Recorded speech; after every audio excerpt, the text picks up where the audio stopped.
Alors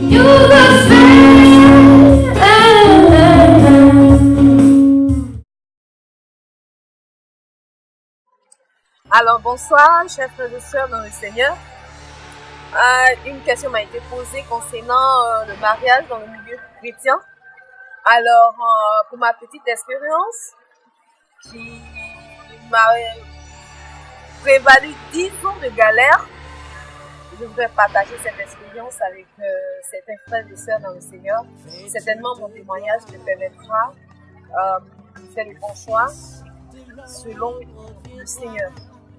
Alors, j'ai une remarque que je veux faire d'abord dans le milieu chrétien aujourd'hui, surtout chrétien aujourd'hui. D'abord, le mariage, je dirais que quand on est un enfant de Dieu, quand on est converti, qu'on a accepté le Seigneur Jésus-Christ, le mariage c'est un acte.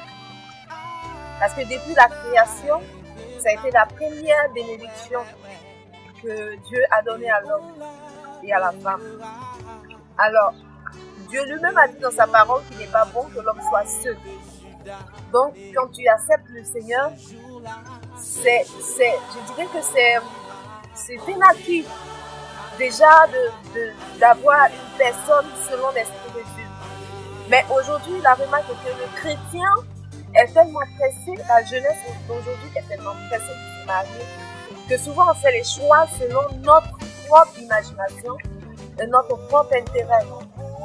Je veux dire à quelqu'un ce matin que quand tu as un plan dans ton esprit, quand tu as un projet, et que Dieu ne voit pas ton intérêt dans ce projet, il ne peut pas s'engager. Amen. Alors, je me rappelle de ma conversion, j'étais déjà un mois de conversion, je voyais beaucoup de frères et sœurs se marier, il y avait des mariages partout.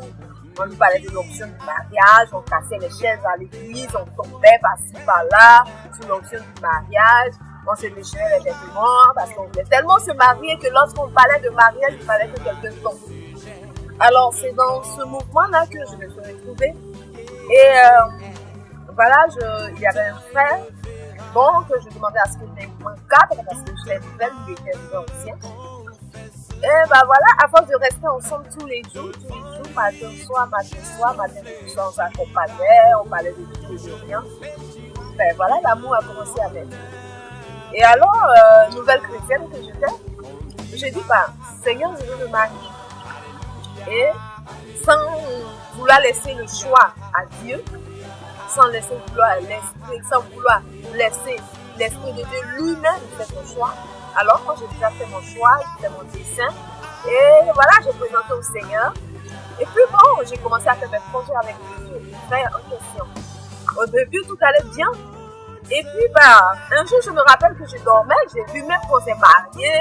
Il y avait tout le monde qui était au mariage. Je me suis réveillée le matin, j'ai dit, écoute, tu es dans ce mariage. Allons à la mairie, on se marie. Et je me rappelle, en son temps, mon père spirituel m'a dit, écoute, le mariage, c'est pas... T'es content que ça vient.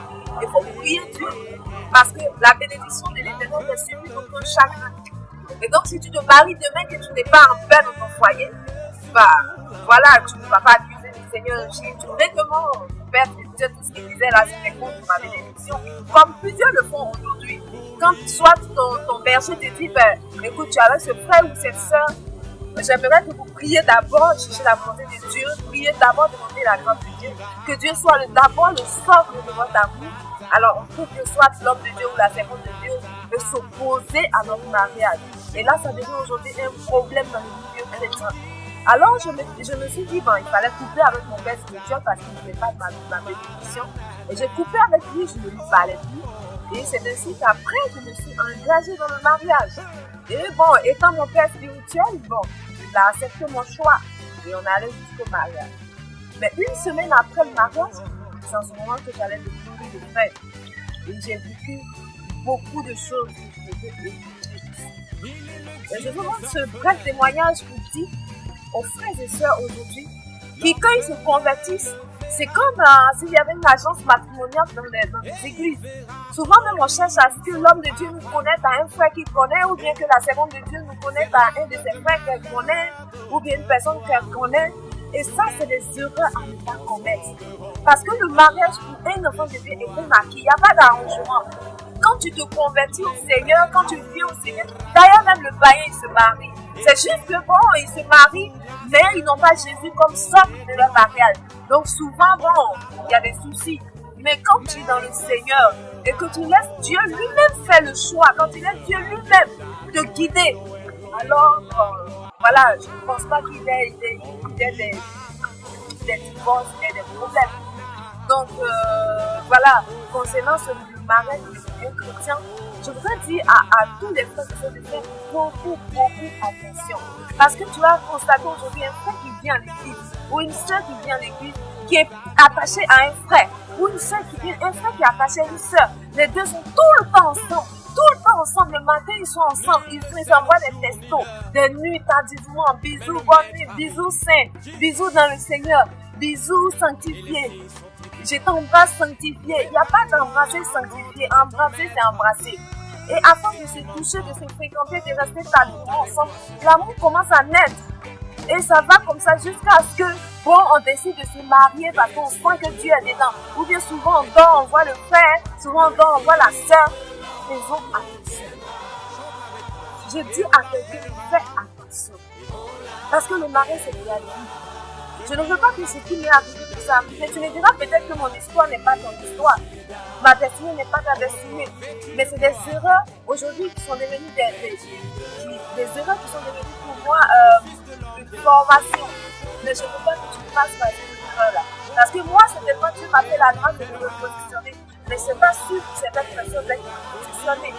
Donc il faut que les frères et sœurs fassent très attention concernant le mariage. Il faut savoir faire le bon choix, mais le choix selon Dieu. Il faut toujours chercher à ce que Jésus soit le centre de votre union. Cherchez Dieu. Si un frère dit qu'il t'aime, si une sœur dit qu'elle t'aime, qu'elle ressent que tu es l'homme de sa vie, qu'il ressent que tu es la femme de sa vie, alors demande au frère de prier avec toi, de véritablement chercher Dieu. N'allez pas tout de suite au sexe. Ça veut dire qu'au premier contact, les choses se passent. Et puis après, tu vas voir que l'amour n'est plus là. Qu'est-ce que l'homme va découvrir maintenant? Ce qu'il devait découvrir avant, il a déjà vu au premier contact. Ce qu'elle doit découvrir avant, elle a déjà vu. Du coup, l'amour commence à diminuer. Et puis voilà, souvent même vous n'arrivez pas au mariage. Je veux interpeller les gens. Et surtout des gens qui aiment. Dieu m'a dit que c'est mon mari. Dieu m'a dit que c'est ma femme. Dieu m'a dit que ceci. Ton mariage, tu n'as pas besoin que Dieu te dise. Tu n'as pas besoin que Dieu vienne, que tu tombes sous l'onction. Souvent, l'émotion blague les gens. L'émotion nous amène à dire des choses que Dieu n'a pas dit. Donc, faisons attention, frères et sœurs. C'était juste partager une petite expérience. C'était juste aussi un petit conseil pour que chacun sache où mettre les pieds. Que Dieu vous bénisse et sachez que je vous aime dans le Seigneur. Au revoir.